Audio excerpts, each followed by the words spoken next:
माँ की ममता, जिसके सहारे हम अपने जीवन अच्छे से चल सकते हैं। माँ ने कहा कि मेरा मन बिल्कुल भी नहीं कर रहा है कि तुम बाहर जाकर काम करो, मैं यहाँ पर अकेली रह जाऊँगी। बेटा बार बार जिद करके यही कह रहा था कि मुझे काम करना ही होगा, नहीं तो गांव में रहकर हम कुछ भी नहीं कर पाएंगे। तभी माँ ने कहा कि अगर हम शहर में जाकर रहते हैं तो हमारे पास रहने के लिए कोई घर नहीं है। इस गांव में हमें घर तो मिला हुआ है, यह बात तुम्हें सोचनी चाहिए। लड़का अपनी माँ की बात नहीं मान रहा था। उसे तो बाहर जाकर काम करना था, जैसे कि वह अपना जीवन सफल बना पाए।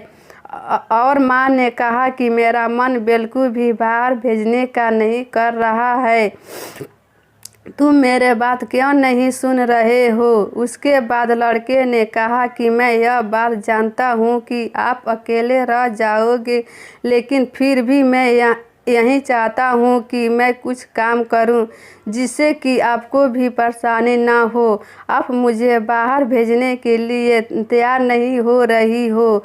माँ का मन उसे बाहर भेजने के लिए नहीं कर रहा था। लड़का जिद करके बाहर चल जाता है और नौकरी की तलाश करनी शुरू कर देता है, जैसे कि उसका जीवन सफल हो जाए। 1 महीना बीत चुका था, लेकिन लड़के की कोई खबर नहीं थी। लड़का अभी तक वापस नहीं आया था। माँ को भी चिंता होने लगी थी कि लड़का यह कहकर गया था कि नौकरी की तलाश करने जा रहा है, अभी तक भी नहीं आ रहा।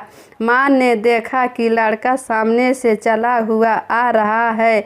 माँ को इस बात से खुशी होती है। लड़का माँ के पास आता है और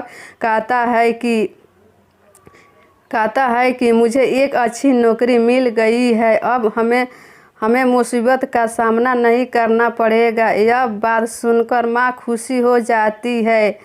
माँ यह भी जानती थी कि लड़का शहर में जाकर क्या करेगा। उसे बिल्कुल भी यकीन नहीं हो रहा था कि लड़का ने अपने लिए अच्छी नौकरी देख ली थी। वह शहर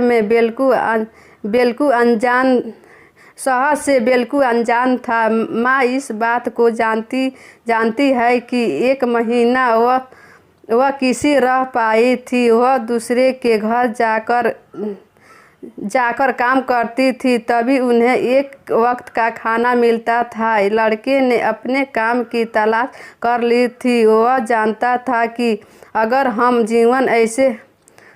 हमारा जीवन ऐसे होगा तो कुछ भी नहीं होगा। दोस्तों, यह कहानी आपको कैसी लगी? अच्छी लगी तो मेरे वीडियो को लाइक और मेरे चैनल को सब्सक्राइब करना ना भूलिए।